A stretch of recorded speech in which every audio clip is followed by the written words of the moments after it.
Megfogott az, amit korábban láttam, hogyha megunta a városban a fel-alá mászkálást, járkálást és egyéb kanosza történeteket, és elég jól tudod, hogy velem is ez történt. Megoldásokat kaptam, ami mindig egy részletkérdés volt, de igazándiból az a fajta komplex szemlélet és koncepcionális gondolkodás nem jelent meg, és hál' Istennek aztán ide érkeztem, vagy ide fújt a szél. Jó érzéssel gondolok erre, vagy egy óriási teher esett le a vállamról. Kolléganő asszisztencia így összefoglalóan, hogy mindig azzal a kedvességgel, megnyugtató jelenléttel voltak itt, amivel mindig azt éreztem, hogy egy ilyen földi úrutazásban vagyok, hogy minden maximális megkapható és engem szolgáló vagy támogatásban, mind szakmaiságban és mind emberségben jelen vagytok, és ez sokat segített. Hiteles tájékoztatást kaptam, megbeszéltük, átbeszéltük, ha olyan kérdéshez vagy ponthoz érkeztünk,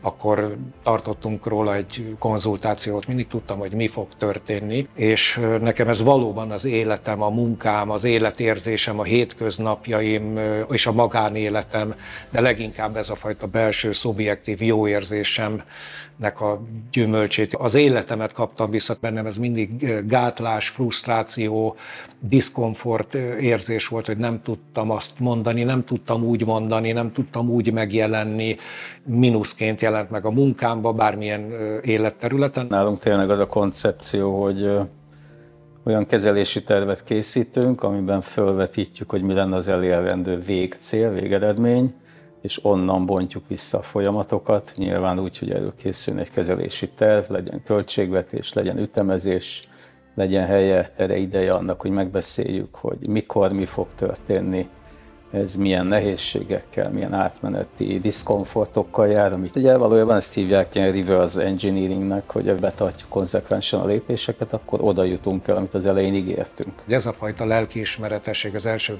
pillanattól kezdve, a tervező fázis, a felépítő fázis és a kivitelezés, és minden egyes műtétünk vagy beavatkozásunkban megjelent, és ez szintén fontos háttér volt a biztonságérzetemhez, hogy tudom, hogy mit csinálok, vagy hogy jó helyen vagyok.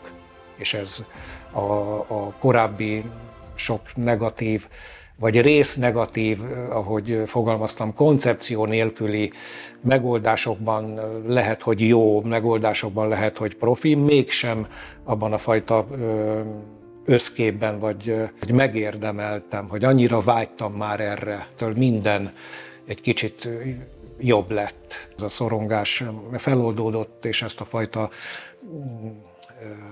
érzelmi deficitet vagy hiányt át tudtam helyezni a munkámba, a magánéletembe, általános közérzetembe, életérzésembe. Nekem az jut eszembe, hogy az a fajta hozzáállás vagy szolgáltatás, amit mi nyújtunk, viszonylag szűk szegmens tud megszólítani. Pont azokat az embereket, akik szereti a kiszámíthatóságot, céltudatosságot, a következetességet, és ezeknek nyilván a betartását. Te is elég sok időt töltöttél a sportvilágában, meg én is, és azt gondolom, az ilyen típusú emberek valóban megtanulnak következetesen tenni, dolgozni a céljaikért, akár az eredmények eléréséért. Az utóbbi időben az egy kicsit ilyen küldetésemmé vált, hogy ugye azokat a kvázi kudarcokat látom nagyon sokszor, amivel te is hozzánk érkeztél, és ennek legtöbbször az van a hátterében, hogy a páciensek nem kapnak megfelelő információt, tájékoztatást a kezeléseikkel, vagy az eset komplexitását illetően. Belemennek olyan szituációkba, amikben ők sodródnak, hiszen nem szakértők, és hogy hol és kinek van abban felelőssége, hogy ez az információ átmenjen neked és mindenkinek. Olyan szó jutott eszembe, hogy hiteles tájékoztatás, vagy amit most egy szakmailag körülírtál, és azt gondolom, hogy ennek van egy emberi tényezője is, amit ne hagyjunk figyelmen kívül, és sikerek mögött ez a fajta első dominó áll, vagy tartozik. Még egy fontos kulcs és hívószó, a bizalom.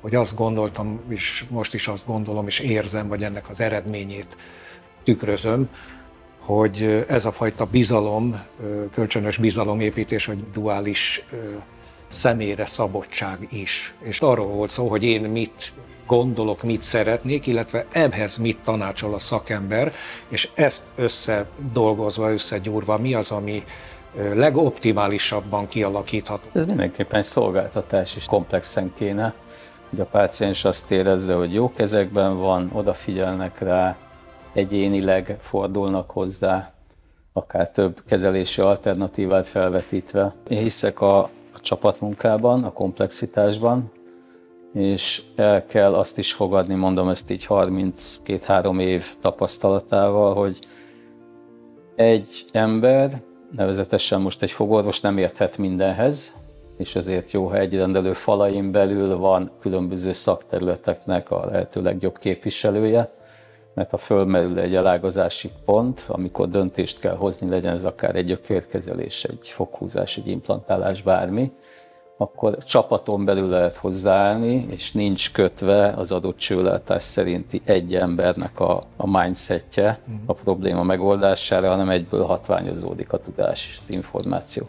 És ebből tudunk utána akár, mint egy GPS, egy újratervezéssel olyan megoldást hozni, ami akár egy megváltozott kezelési terv kapcsán szükséges. Én ezt csinálom valóban több mint 30 éve, én ebben hiszek, és működik is. Nyilván egy olyan pacientúrának, aki erre nyitott, és